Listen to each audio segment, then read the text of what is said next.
जो वाजिब कुर्बानी ना करे वो ईदगाह में भी ना आए। हजरत अबू हुरैरा रज़ी अल्लाह ताला अन्हु से रिवायत है, वो फरमाते हैं कि मोहसिन आज़म सल्लल्लाहु अलैहि वसल्लम ने इरशाद फरमाया, जिस शख्स में कुर्बानी करने की वुसअत हो फिर भी वो कुर्बानी ना करे तो ऐसा आदमी हमारी ईदगाह में हाजिर ना हो। तरगीब व तरहीब तशरीह, जो लोग माली वुसअत और कुर्बानी की इस्तिताअत रखते हुए अपनी वाजिब कुर्बानी अदा नहीं करते, वो आंखें खोलें और अपने ईमान की खैर मनाएं। अव्वल यही खसारा क्या कम था कि कुर्बानी न करने से इतने बड़े सवाब से महरूम हो गए, फिर इस पर मुजस्सिम रहमत पैगर शफकत सल्लल्लाहु अलैहि वसल्लम नाराज हो जाएं और ईदगाह में हाजिरी से रोक दें तो ऐसे शख्स का कहाँ ठिकाना होगा। ईदगाह और मसाजिद अल्लाह ताला की महबूब जगह हैं, यहाँ जमा होने वालों पर अफ़्व व करम की बारिश होती है। यहाँ की हाजिरी से किसी बदनसीब से बदनसीब ही को रोका जा सकता है, इसलिए बुख्ल से काम न लें। जिसने ये माल दिया है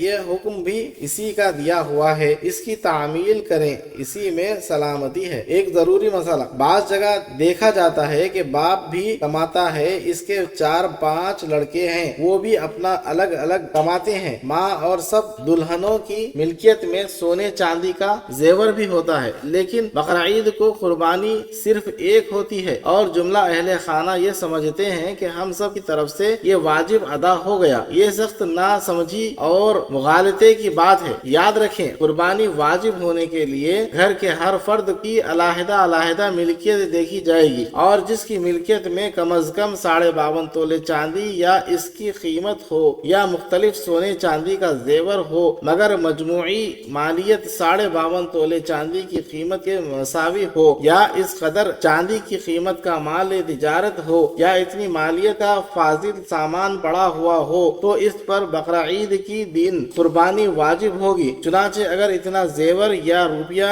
या फालतू साजो सामान माँ बाप तमाम लड़कों और उनकी बीवियों की मिल्कियत में हुआ तो उन सब पर एक एक कुर्बानी वाजिब होगी, और अगर सब की मिल्कियत में इतना माल ना हुआ तो जिस जिस की मिल्कियत में होगा उस पर कुर्बानी वाजिब होगी। और ये भी याद रखें कि कुर्बानी फर्ज होने के लिए मज़कूरा मिक़दार चांदी या इसकी कीमत या इसके बकदर माल तिजारत की मिल्कियत में होने पर साल गुजरना भी जरूरी नहीं है। मसलन अगर किसी के पास बकरा ईद की 9वीं तारीख को असर के वक्त इतना रुपया पैसा या माल तिजारत आया जिसके होने से कुर्बानी वाजिब होती है और 10 तारीख में भी इसके पास मौजूद रहा तो इस पर भी कुर्बानी वाजिब हो जाएगी।